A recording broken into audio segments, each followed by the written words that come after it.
안녕하세요. 오늘 저희가 함께 파헤쳐볼 주제는 요즘 부동산 시장을 정말 뜨겁게 달구고 있는 정부의 새로운 정책입니다. 네, 바로 그 공시지가 2억 원 이하 지방주택에 대한 취득세 완화 소식이죠. 맞습니다. 이게 솔직히 저라도 혹할 것 같아요. 세금이 8%에서 1%로 줄어든다니? 와, 이건 정말 거의 공짜로 투자의 문을 열어주는 것처럼 들리니까요. 그렇죠. 그래서 이게 정말 소액 투자자에게 찾아온 절호의 기회일지 아니면 혹시 우리가 놓치고 있는 교묘한 함정이 있을지 오늘 그 부분을 제대로 한번 들여다보려고 합니다. 저희가 자료를 꽤 여러 개 준비했거든요. 네, 날카로운 분석이 담긴 투자 전문 블로그 글부터 해서 시장 분위기를 전하는 언론 보도, 그리고 아주 구체적인 사례가 가득한 대구광역시 남구청의 지방세 사례집까지. 맞습니다. 이 자료들을 바탕으로 정책의 표면 아래 숨겨진 진짜 의미를 탐색해보고 현명한 판단을 내리는데 필요한 핵심 정보를 같이 찾아보는 시간을 갖겠습니다. 좋습니다. 그럼 먼저 정책 내용부터 간단히 짚고 넘어가죠. 이게 2025년 1월에 기획재정부에서 처음 발표된 거죠? 네, 맞습니다. 그리고 최근 국무회의를 통과해서 이제 곧 시행될 예정인 정책입니다. 핵심은 그동안 다주택자에게 무겁게 매겨지던 그 취득세 중과를 풀어준다는 거잖아요. 네, 바로 그겁니다. 조정 대상 지역 2주택 이상이거나 비조정 대상 지역 3주택 이상이면 취득세율이 8%까지 올라가는데 와, 8%요. 네, 이게 사실 엄청난 부담이거든요. 예를 들어 2억짜리 집을 사는데 세금만 1,600만 원을 내야 하는 상황이었죠. 확 세금만 1,600만 원이요? 네. 그런데 앞으로는 공시지가 2억 이하의 지방주택이라면 몇 채를 더 사든 이 중과세율 대신에 기본세율을 적용해주겠다는 겁니다.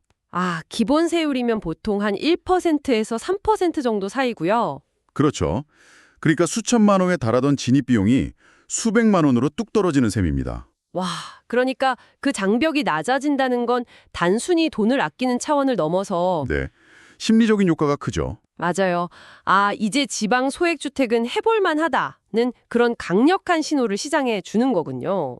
그러니 다들 관심을 가질 수밖에 없겠네요. 지극히 당연한 반응입니다. 많은 분들이 드디어 막혔던 지방 투자의 길이 열렸다고 생각하면서 큰 기대감을 갖고 계시죠. 그런데 말이죠. 저희가 오늘 살펴본 자료들을 깊이 파고들수록 잠깐 뭔가 이상한데? 하는 지점이 딱 보이더라고요. 네네. 한 투자 전문가는 블로그에서 아주 강력하게 경고하고 있어요.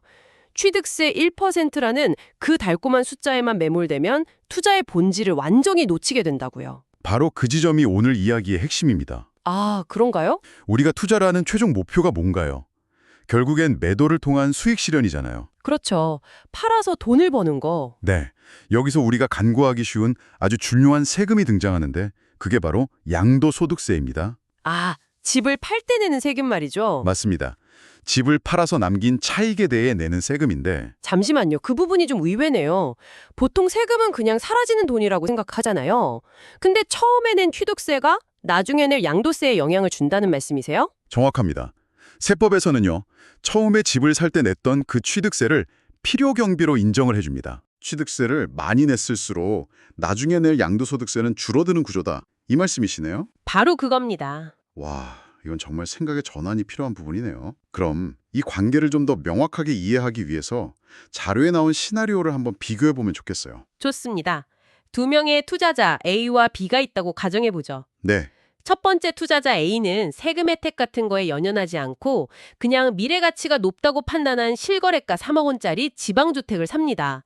이 사람은 이미 집이 여러 채 있어서 취득세 8% 중과 대상이에요. 그럼 취득세만 2,400만 원을 내야 하는군요. 네, 반면에 두 번째 투자자 B는 이번 정책을 아주 적극적으로 활용합니다. 공시지가 2억 원 이하인 실거래가 1억 9천만 원짜리 주택을 사요. 아, 그래서 취득세율 1%를 적용받아서 190만 원만 내고요? 맞습니다. 와, 초기 비용만 보면 A는 B보다 무려 2,210만 원을 더 쓴 셈이네요. 이 숫자만 보면 누구라도 비율 선택이 훨씬 현명하다고 생각할 것 같은데요. 그렇죠. 하지만 몇 년 뒤 두 사람이 집을 팔 때 상황이 어떻게 달라지는지를 봐야 합니다. 팔 때요? 네. 가치가 높았던 A의 집은 4억 원에 팔렸고 B의 집은 2억 2천만 원에 팔렸다고 가정해 볼게요. 그럼 A의 양도 차익은 1억 원, B는 3천만 원이죠. 네, 거기까진 알겠습니다. 이제 여기서 양도소득세를 계산해야죠. 아까 말씀드린 필요경비가 등장할 차례입니다. 아, A는 양도차익 1억 원에서 처음 냈던 취득세 2,400만 원을 경비로 공제받습니다. 그러면 과세 대상 금액이 7,600만 원으로 줄어들죠. 네네. 반면 B는 양도차익 3천만 원에서 취득세 190만 원만 공제받으니까 과세 대상 금액은 2,810만 원이 됩니다. 아, 그렇구나. 네. 그래서 세율 같은 걸 다 고려해서 최종 세금을 계산하고 나면 초기에 벌어졌던 그 취득세 차이만큼 세후 수익률 격차가 크지 않다는 걸 알 수 있습니다. 오히려 A는 더 비싼 값에 팔았으니까 최종적으로 손해지는 수익금 자체는 B보다 훨씬 클 수도 있겠네요. 바로 그럴 가능성이 높죠. 와, 정말 머리를 한 대 맞은 것 같은 기분입니다. 저는 지금까지 세금 혜택은 무조건 좋은 것이라고 되게 단순하게 생각했거든요. 대부분 그렇게 생각하시죠. 근데 계산을 해보니까 혜택을 쫓다가 오히려 더 큰 수익을 놓치는 이른바 배보다 배꼽이 더 큰 상황이 생길 수 있다는 거군요. 바로 그겁니다. 그래서 자료에서도 경고하는 거죠. 우리가 던져야 할 첫 번째 질문은 이 물건의 취득세율이 얼마인가가 아니라 이 물건이 앞으로 오를 만한 본질적인 가치를 지니고 있는가? 그리고 그 가치에 비해 지금 충분히 저렴한가라는 투자의 기본으로 돌아가야 한다는 겁니다. 하지만 어떤 투자자 입장에서는 이런 생각도 할 수 있을 것 같아요. 미래 가치는 불확실한 거지만 당장 눈앞에 세금 수천만 원을 아끼는 건 확실한 이득 아닌가 하고요. 네, 아주 현실적인 질문입니다. 특히 투자금이 넉넉하지 않은 소액 투자자에게는 그 초기 비용 절감이 더 크게 와닿을 수 있을 것 같거든요. 맞습니다. 그래서 그 블로그 분석글에서는 그 점을 저평가와 저가치의 차이로 설명을 합니다. 저평가와 저가치요. 네, 시장이 전반적으로 오르고 있는데도 공시지가가 오랫동안 2억 원 아래에 머물러 있는 물건이라면 그건 저평가된 보물이 아니라 시장에서 외면받는 저가치 자산일 가능성이 높다는 거죠. 아무도 안 사서 가격이 안 오르는 물건일 수 있다. 그렇죠. 결국 초기 비용 몇 푼 아끼려다 나중에 팔고 싶을 때 팔리지 않는 그야말로 악성 재고를 떠안게 될 최악의 상황을 맞을 수도 있다는 겁니다. 와, 이렇게 큰 그림을 보니까 세금 하나하나의 디테일이 더 중요하게 느껴지네요. 네. 아까 저희가 살펴봤던 대구 남구청의 지방세 사례집에 이런 디테일과 관련된 흥미로운 실제 사례들이 좀 있었죠. 네, 아주 중요한 포인트입니다. 그 사례집은 단순히 법 조항만 나열한 게 아니라 실제 현장에서 어떤 일들이 벌어지는지를 생생하게 보여주더라고요. 맞아요. 예를 들어 재산세 분납 제도 같은 게 있었죠. 네, 저도 그게 딱 눈에 띄었습니다. 재산세가 250만 원을 넘으면 몇 개월에 걸쳐 나눠낼 수 있다는 내용이었는데 이게 단순히 납부를 미루는 것 이상의 의미가 있을까요? 물론입니다. 현금 흐름이 생명인 투자자에게는 단 몇 개월이라도 시간을 벌 수 있다는 게 엄청난 전략적 이점이 될 수 있습니다. 그 돈을 다른 데 쓸 수 있으니까. 그렇죠.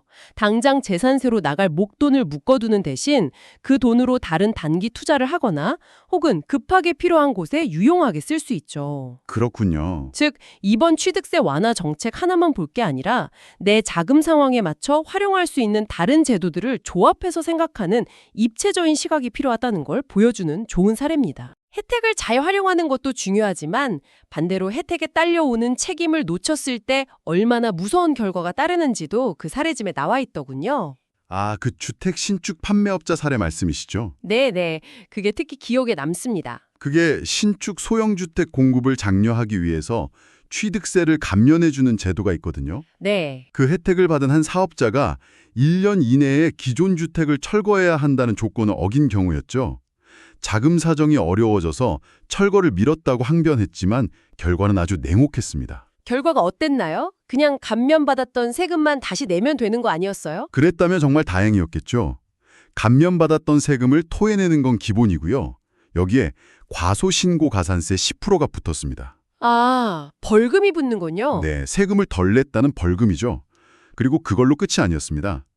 납부지연 가산세가 붙는데 이건 하루에 0.022%씩 복리로 불어납니다. 복리로요? 네, 눈덩이처럼요. 결국 배보다 배꼽이 훨씬 더 커진 거죠. 와, 세상에 공짜 점심은 없다는 말이 정말 와닿네요. 혜택의 단맛에 취해서 그 뒤에 붙은 작은 결시, 즉 의무조항을 소홀히 하면 오히려 독이 될 수 있다는 걸 보여주는 아주 생생한 경고 같습니다. 맞습니다.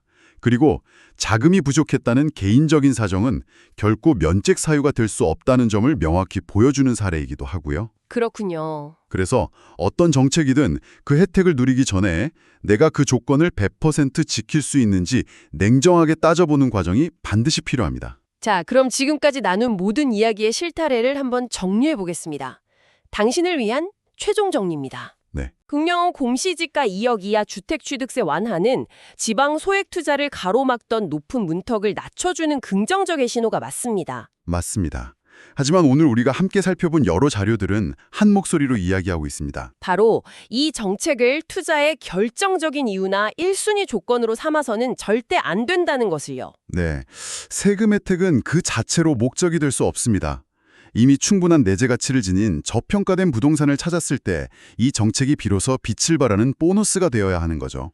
순서가 정말 중요하겠네요. 좋은 물건을 찾았는데 마침 취득세 혜택도 있네. 이게 올바른 접근법이지? 맞습니다. 취득세 혜택이 있는 물건 중에서 한번 찾아봐야지라고 생각하는 순간 본질을 놓치고 함정에 빠질 위험이 커진다는 거군요. 정확합니다. 후자의 방식으로 접근하면 결국 미래에 팔리지 않는 자산을 떠안게 될 위험이 있습니다. 투자의 성패는 눈앞의 세금 몇 %가 아니라 그 부동산이 가진 본질적인 가치와 미래 성장 가능성에 달려있다는 가장 기본적인 원칙을 다시 한번 되새기는 계기로 삼아야 합니다. 오늘 우리는 취득세 완화라는 하나의 정책 이면에 숨겨진 다양한 세금의 연결고리와 실제 사례들을 깊이 있게 들여다봤습니다.